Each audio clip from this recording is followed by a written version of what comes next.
का जो एक हमारा प्रेस कॉन्फ्रेंस प्रेस ब्रीफिंग का जो एक मुद्दा है, वो मुद्दा ये है कि finally Gupkar gang, people alliance, PDP, NC और सजाद लोन, इन्होंने कल फाइनली अनाउंस किया कि वो डीडीसी के चुनाव लड़ेंगे। और जो उन्होंने बोला, उन्होंने कहा कि हम भारतीय जनता पार्टी को कश्मीर में नहीं जीतने देंगे।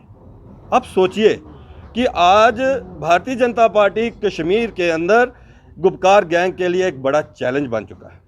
इसके लिए मैं कश्मीर के भारतीय जनता पार्टी के कार्यकर्ताओं का बड़ा अभिनंदन करता हूं, स्वागत करता हूं कि उन्होंने अपनी जान की बाजी लगाते हुए, अपनी हमारे यहाँ पर कार्यकर्ताओं ने शहादत देते हुए माननीय प्रधानमंत्री नरेंद्र भाई मोदी जी का जो एक पीस, प्रोग्रेस और डेवलपमेंट का एजेंडा है, कश्मीर के अंदर, जम्मू कश्मीर के अंदर शांति आए, यहाँ के नौजवान पढ़ें, यहाँ के नौजवानों को रोज़गार मिले, यहाँ पर डेवलपमेंट हो, यहाँ पर खुशहाली आए, यहाँ कश्मीर दोबारा से जन्नत बने, कश्मीर के अंदर टूरिस्ट दोबारा से आए। कश्मीर एक ऐसा क्षेत्र है, कश्मीर ऐसा स्वर्ग है कि जिसको गुपकार गैंग ने नर्क बना के रखा हुआ है। कश्मीर दुनिया के अंदर नंबर 1 पे टूरिस्ट स्पॉट बन सकता है और माननीय प्रधानमंत्री जी का ये जो एक संकल्प है, ये एक जो सपना है, उसको भारतीय जनता पार्टी पूरी कर रही है। साथियों, मैं ये कहना चाहूँगा कि महबूबा मुफ्ती पिछले दिनों उन्होंने एक स्टेटमेंट दी कि तिरंगा कश्मीर के अंदर तिरंगा कोई नहीं फहराएगा। उसके बाद कश्मीर के लोगों ने एक बड़ी तिरंगा रैली निकाली। आज गुपकार गैंग की वो भी एक हिस्सा हैं और गुपकार गैंग ने चुनाव लड़ने का जो वादा किया है, वो इस देश के संविधान के अंतर्गत चुनाव लड़ा जाएगा और जो भी महबूबा मुफ्ती के लोग जीतेंगे उनको तिरंगा उठाना पड़ेगा। महबूबा मुफ्ती पहले अपने इस स्टैंड से दोबारा एक बार बयान दें कि क्या वो अपने इन बयानों को वापस लेती हैं? क्या वो जो उन्होंने एंटी नेशनल और तिरंगे की आन बान और शान के खिलाफ जो स्टेटमेंट दी है, वो वापस लेती हैं? हम उनका जब वो वापस लेंगे, भारतीय जनता पार्टी उनका स्वागत करेगी। अमर अब्दुल्ला ने जो स्टेटमेंट दी, उन्होंने कहा कि हम कश्मीर के लिए लड़ेंगे, कश्मीर के लोगों के लिए लड़ेंगे, कश्मीर के लोगों के लिए लड़ेंगे और चुनावों के लिए हम राजनीति नहीं करेंगे। तो आज क्या है साथियों? आज अमर अब्दुल्ला क्या बोल रहे हैं? आज Gupkar gang headed by Farooq Abdullah, जिन्होंने कल स्टेटमेंट दी कि हम चुनाव लड़ेंगे, तो अमर अब्दुल्ला भी अपने बयान को स्टैंड करें। और अमर अब्दुल्ला की एक और स्टेटमेंट जो परसों आई, वो बड़ी दर्दनाक है। कश्मीर के लोगों को, नौजवानों को गुमराह करने के लिए उन्होंने कहा कि कश्मीर का नौजवान दोबारा बंदूक उठाएगा। कहने का मतलब उनका यही था कि भाई कश्मीर के लोग दोबारा से। मैं उनसे पूछना चाहूँगा कि 1989 के बाद जब यहाँ पर नौजवानों ने बंदूक उठाई, तो उसका जिम्मेवार कौन था? सरकारें तो आपने 70 साल चलाई। कश्मीर को नर्क आपने बनाया, कश्मीर को लूटा आपने।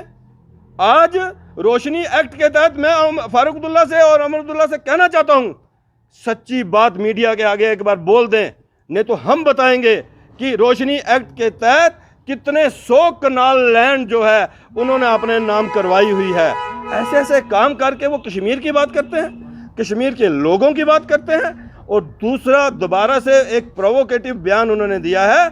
मैं तो मांग करूंगा यहाँ की पुलिस एडमिनिस्ट्रेशन से, ऐसे बयान के ऊपर, अमर अब्दुल्ला के ऊपर FIR रजिस्टर्ड होनी चाहिए।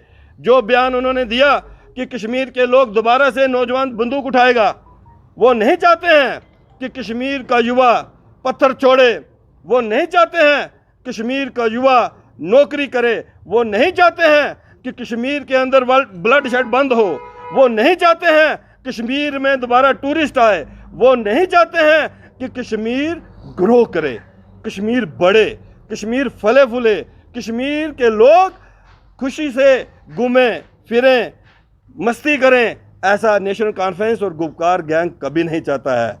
हम फारूक अब्दुल्ला चाइना की बात करते हैं कि चाइना की हेल्प से हम 370 और 35 से तोड़ेंगे। अमर अब्दुल्ला कहते हैं कि हम दोबारा से यहाँ पर बंदूक जो है, यहाँ का युवा जो है वो उठाएगा। और महबूबा मुफ्ती कहती है कि तिरंगा हम नहीं उठाएंगे। और इन सब बातों को मिलाने के बाद जो गुपकार गैंग बना, अल्टीमेटली उन्होंने अपनी मंशा कल बता दी कि वो गैंग किस लिए बना है। वो गैंग दोबारा से सत्ता में आने के लिए बना है। उस गैंग ने, क्योंकि वो पावर के बिना नहीं रह सकते, इसलिए मिलकर वो कश्मीर के अंदर बढ़ते हुए भारतीय जनता पार्टी के कदमों से डर चुके हैं, बुखलाहट में हैं। इसलिए इकट्ठे होकर एक गुपकार गैंग बनाकर भारतीय जनता पार्टी का मुकाबला कश्मीर में करेंगे। हम इसका उनका स्वागत भी करते हैं। मैं ये कहना चाहूँगा साथियों, इन डीडीसी के चुनावों के अंदर भारतीय जनता पार्टी का जम्मू कश्मीर के साथ साथ कश्मीर के हर एक सीट के ऊपर भारतीय जनता पार्टी का जो कार्यकर्ता चुनाव लड़ेगा। भारतीय जनता पार्टी अपने कैंडिडेट को उतारेगी।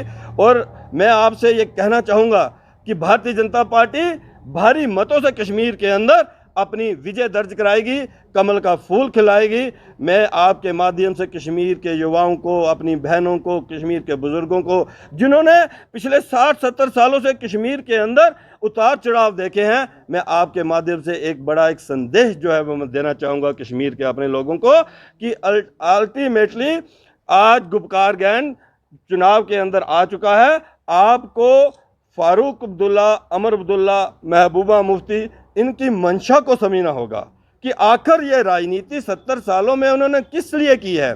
जब ये कुर्सी में होते हैं तब तो ये जनगण मन भी बोलते हैं, तब ये तिरंगा भी उठाते हैं, तब ये देश के संविधान की वो शपथ भी उठाते हैं। अभी 370 और 35 से दोबारा से आया तो नहीं ना, तो फिर चुनाव का आपने घोषणा की।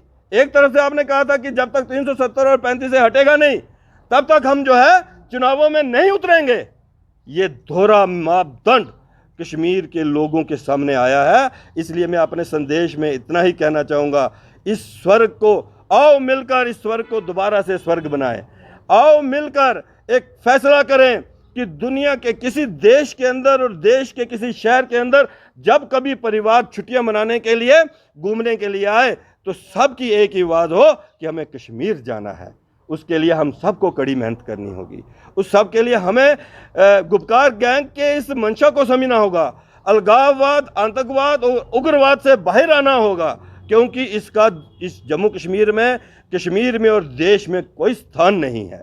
ये बात बिल्कुल साफ है कि आतंकवाद, उग्रवाद और अलगाववाद का कश्मीर के अंदर दूर दूर तक कोई स्थान नहीं है। ये इनकी डिक्लेरेशन, कल जो गुपकार की डिक्लेरेशन नहीं आई है कि वो चुनाव लड़ने वाले हैं, इससे कश्मीर के लोगों को समझ जाना चाहिए।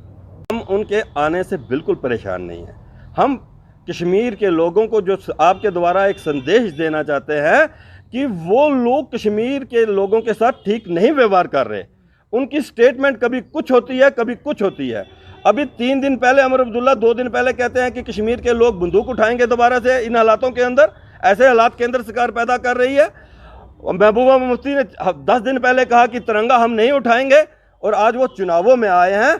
ये मैं कहना चाहता हूँ, ये बताना चाहता हूँ कि कश्मीर के लोगों को कि ये उनका असली चेहरा है। हमें उनके चुनावों के आने से कोई परेशानी नहीं है। वो मेन स्ट्रीम में रहेंगे तो अच्छा है, लेकिन मेरा इतना ही कहना है कि कश्मीर के लोगों को इस गुपकार गैंग को समझना होगा कि ये गुपकार गैंग सत्ता के लिए कश्मीर को 70 साल से इसने उलझा के रखा, यहाँ खून खराबा किया, और ये कश्मीर को खुद इनसे बाहर निकलना चाहिए और खुद इस बार वोट करके, भारतीय जनता पार्टी को वोट करके इनको सबक सिखाना चाहिए। पैदा हो गया है बीजेपी के। अगर आप देखें तो जो पिछले चुनाव जिनमें इन्होंने बहिष्कार किया था, प्रॉक्सी कैंडिडेट इन्होंने उतारे थे। ये नहीं है कि कैंडिडेट नहीं उतारे थे, उन्होंने प्रॉक्सी कैंडिडेट उतारे थे। चुनाव लड़ने का मतलब ही यही होता है कि सब पार्टियां चुनाव लड़ें और एक ताकत के साथ हर पार्टी चुनाव लड़े। लेकिन मैं ये कहना चाहूँगा कि अमर अब्दुल्ला की ये स्टेटमेंट लानत है हम लोगों के ऊपर कि 370 और 35 से हट चुका है और हम चुनावों में जाएंगे, हम चुनावों की राजनीति करेंगे। जब तक 370 और 35 से नहीं हटेगा तब तक हम चुनावों में नहीं जाएंगे। ये स्टेटमेंट कश्मीर के लोगों को मैं याद करवाना चाहता हूँ। के लिए तो क्या है मुझे बताइए ना। डीडीसी, क्योंकि डीडीसी के पास पावर्स आने वाली हैं। डीडीसी माननीय प्रधानमंत्री जी का जो एक मिशन है कि नीचे तक डेमोक्रेसी जाए और आम आदमी को इंसाफ मिले, उसके लिए डीडीसी के चुनाव हो रहे हैं। और डीडीसी का जो चेयरमैन होगा, चेयरपर्सन होगा, सारी पावर्स उसके पास चली जाएंगी वो पावर नहीं तो और क्या है, पावर हंग्री हैं ये लोग। जो आदमी ये कहता है कि लानत है कि हम चुनावों में जाएं, लानत है कि हम पावर के लिए लड़ें, मैं पूछना चाहता हूं अमर अब्दुल्ला से कि आज वो बताए कि वो किसके लिए लड़ रहा है। अगर वो पावर के लिए लड़ रहा है तो बताए कि वो किस बात के लिए लड़ रहा है। इस चुनावों के लड़ने से क्या 370 और 35 से वापस आने वाला है क्या भाइयों? नहीं आने वाला है। 370 और 35 एक ख्वाब है अब इन लोगों के लिए, क्योंकि उसके हटने के बाद ये चुनाव हो रहे हैं। 370 और 35 से हटने के बाद ही डेमोक्रेसी सही मायने में यहाँ नजर आ रही है। 370 और 35 से हटने के बाद ही आम लोगों के साथ इंसाफ हो रहा है। और उनका दर्द यही है कि 370 और 35 एक रहते उन्होंने रोशनी की, रोशनी में ज़मीनें ली। 370 और 35 के एक रहते ही उन्होंने यहाँ कश्मीर को लूटा। और आज उनको लगता है कि नहीं, आज हम आराम से पावर में नहीं आ सकते, आज हमें वोट लेकर पावर में आना पड़ेगा। और इसलिए मैं ये कहना चाहूँगा कश्मीर की जनता से और अमर अब्दुल्ला, महबूबा मुफ्ती और फारूक अब्दुल्ला जी से भी कि उनको भी सोचना होगा। इन कश्मीर के लोगों ने आपको अपने हाथों पे उठा के रखा है, इनको सही रास्ते पे जाने दो, इनको खून खराबे से बाहर आने दो, कश्मीर के बच्चों को भी पढ़ने दो, कश्मीर में भी शांति आने दो, कश्मीर में भी शादी ब्याह खुशी से हो, अच्छे से हो, लोग मजे की ज़िंदगी जिए, हमारा व्यापारी खुलकर बाजार खोले, अपने टाइम पे दुकानें बंद करें, हमारे लोग खुलकर सफ़र करें, खुलकर एक जगह से दूसरी जगह जाएं। और अब जब जाने लगे और आप लोगों ने कहा कि हम तिरंगा नहीं उठाएंगे, आप लोगों ने कहा कि कश्मीर के युवा दोबारा से बंदूक उठाएंगे, और आप लोग आज चुनाव के लिए उतरने वाले हैं। इसलिए मैं आपको भी सुझाव देना चाहूँगा और आपसे भी कहना चाहूँगा कि इस कश्मीर को बख्शो, इस कश्मीर को अपनी पावर के लिए बख्शो और इस कश्मीर को शांति के रास्ते पे जाने दो। उसका दूसरा विकल्प का जवाब तो वो देंगे ना जिन्होंने कहा कि हम चुनाव नहीं लड़ेंगे, जिन्होंने हम लानत है हम पे कि अगर हम पावर के लिए लड़े। विकल्प तो वो बताए ना, हम उनका विकल्प हम नहीं बता सकते।